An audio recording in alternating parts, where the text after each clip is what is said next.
Hello, welcome to my YouTube channel. तो आज हम मैट्रिसेस में एक्सरसाइज 3.1 का क्वेश्चन 6 करेंगे। क्वेश्चन क्या कह रहा है, find the value of x y and z from the following equation. इसका सेकंड पार्ट करेंगे। इसका फर्स्ट पार्ट मैंने एक शॉर्ट वीडियो में करा दिया, आप चेक कर सकते हैं। तो क्वेश्चन क्या कह रहा है, दो मैट्रिक्स हैं, इक्वल मैट्रिक्स है, हमें यहाँ पे एक्स वाई एंड जेड की वैल्यू फाइंड करनी है। तो आपको पता है कि इक्वल मैट्रिक्स में करस्पॉन्डिंग वैल्यूज़ बराबर होती हैं। मतलब इसका a11 इसके a11 के इक्वल होगा, इसका a12 इसके a12 के इक्वल होगा। ऐसे ये सारी वैल्यूज़ भी आपस में इक्वल होंगी। तो x plus y equals to 6 हो जाएगा, ये वाली वैल्यू इसके इक्वल हो जाएगी। और ये हमारी फर्स्ट इक्वेशन हो जाएगी। 2 के इक्वल है ही। 5 प्लस जेड 5 के इक्वल हो जाएगा, ये हमारी सेकंड इक्वेशन है। एंड थर्ड क्या है, ये जो A22 जो है ये A22 होगा। अगर हम मैट्रिक्स के अकॉर्डिंग इसको देखें तो सेकंड रो सेकंड कॉलम, तो ये 8 के इक्वल हो जाएगा। एक्स वाई इक्वल्स टू 8 ये हो जाएगा। ठीक है, ये थर्ड कंडीशन हो जाएगी। अब अगर आप सेकंड इक्वेशन से देखें तो 5 से 5 कैंसिल हो जाएगा। तो यहाँ पे z की वैल्यू क्या आ जाएगी, 0। तो हमारे पास z की वैल्यू आ गई है। अब हमें x और y की वैल्यू फाइंड करनी है। तो हम क्या कर सकते हैं, यहाँ से आप x की वैल्यू निकाल सकते हैं 8/y, या y की वैल्यू भी निकाल सकते हैं, ये आपके ऊपर होगा। अब हम क्या करेंगे, इस x की वैल्यू को हम फर्स्ट की इक्वेशन में रख देंगे। तो क्या हो जाएगा वहाँ पे y plus x plus y है ना, तो x की जगह हम हम 8/y रखेंगे। 8/y plus y equals to 6। अब हम इसको सॉल्व करेंगे तो ये क्या हो जाएगा, एलसीएम ले लेंगे तो 8 प्लस ये y इसकी मल्टीप्लाई हो जाएगी y² इक्वल्स टू 6। फिर ये यहाँ पे चला जाएगा 8 plus y² equals to 6y। यहाँ से एक हमारे पास क्वाड्रेटिक इक्वेशन आ जाएगी।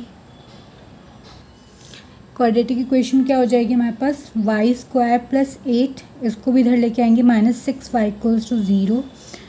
xy² -6y plus 8 equals to 0। यहाँ पे हमने क्या करा है, y की हाईएस्ट वैल्यू फिर उससे कम फिर उससे कम, इस तरीके से हम इसको स्टैंडर्ड फॉर्म में लिखते हैं। अब हम इसको सॉल्व कर सकते हैं मिडिल स्प्लिटिंग मेथड से। तो क्या हो जाएगा, y² माइनस यहाँ 6 को हम ब्रेक कर सकते हैं, 4 2 ज़ा 8, 4 प्लस 2 6 हो जाएगा, और 4 × 2 8 हो जाएगा। y plus 8 equals to 0। इसको आप सॉल्व करेंगे तो कितना आ जाएगा, y² minus 4y minus 2y plus 8 equals to 0। फिर इन दोनों से y कॉमन लेंगे, हो जाएगा y माइनस 4। इन दोनों से 2 कॉमन लेंगे, हो जाएगा y माइनस 4 इक्वल्स टू 0। फिर ये हो जाएगा हमारे पास y minus 4 y minus 2 equals to 0। तो यहाँ से इफ़ करके if y minus 4 equals to 0 रखेंगे तो y इक्वल्स टू 4 आ जाएगा, और y माइनस 2 इक्वल्स टू 0 रखेंगे अगर, तो y इक्वल्स टू 2 आ जाएगा। तो ये y की वैल्यू आ जाएगी। ठीक है, अब हमने z की वैल्यू 0 निकाली थी, y की वैल्यू निकाली। अब हम इस y की वैल्यू को इस इक्वेशन में रख सकते हैं। तो जब आप x इक्वल्स टू 8/4 की जगह, जब आप y की जगह जब आप 4 रखोगे तो 4 2 ज़ा 8, तो x की वैल्यू कितनी आ जाएगी, 2 व्हेन y इक्वल्स टू 4। और अगर आप यहाँ पे 2 रखोगे तो x की वैल्यू यहाँ पे 4 आ जाएगी। ठीक है, तो हमारे पास 3 वैल्यूज़ आ जाएंगी। मतलब x y z की क्या क्या वैल्यू आएंगी, x इक्वल्स टू अगर 2 है तो y 4 होगा, और z तो 0 है। ठीक है, और नेक्स्ट क्या है, अगर x की वैल्यू हमारे पास, अगर y की वैल्यू हमारे पास 2 है तो x की वैल्यू 4 होगी और z की वैल्यू 0 होगी। ये 2 पॉसिबिलिटीज़ आएंगी यहाँ पे फर्स्ट क्वेश्चन में। ठीक है, अब हम इसका नेक्स्ट पार्ट देख लेते हैं। नेक्स्ट पार्ट क्या है, x प्लस वाई जेड, हमारे पास यहाँ भी 2 मैट्रिक्स दे रखे हैं, तो इसको हम सॉल्व कर लेते हैं। तो इसको कैसे सॉल्व करेंगे, इसमें भी हमारे पास ये 3 रो और 1 कॉलम है। मतलब ये 3 × 1 का मैट्रिक्स है, ये भी 3 × 1 का मैट्रिक्स है। तो इसका ये जो फर्स्ट वैल्यू है, ये इसकी फर्स्ट वैल्यू के इक्वल होगी, x plus y plus z equals to 9। ये हमारे पास फर्स्ट इक्वेशन हो जाएगी। नेक्स्ट क्या है, x प्लस जेड, ये वाली वैल्यू जो होगी वो इसके इक्वल होगी, x plus z equals to 5, ये सेकेंड हो जाएगा। And last y plus z equals to 7, ये हमारे पास थर्ड इक्वेशन हो जाएगी। तो हमारे पास 3 लीनियर इक्वेशन आ गई। अब इसको हमें सॉल्व करना है। तो अगर आप यहाँ पर देखो तो यहाँ पर हमारे पास इन दोनों से हम क्या करते हैं, z की वैल्यू निकाल लेते हैं।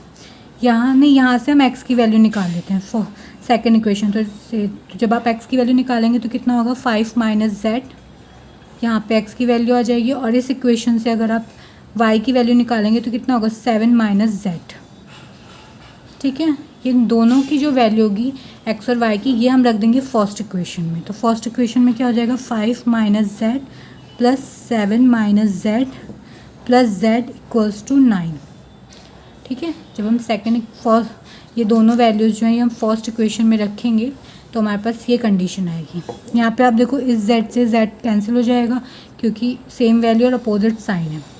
5 प्लस 7 कितना हो जाएगा, 12 माइनस z इक्वल्स टू 9। इस z को हम इधर ले जाते हैं और 9 को दूसरी साइड लेके आते हैं।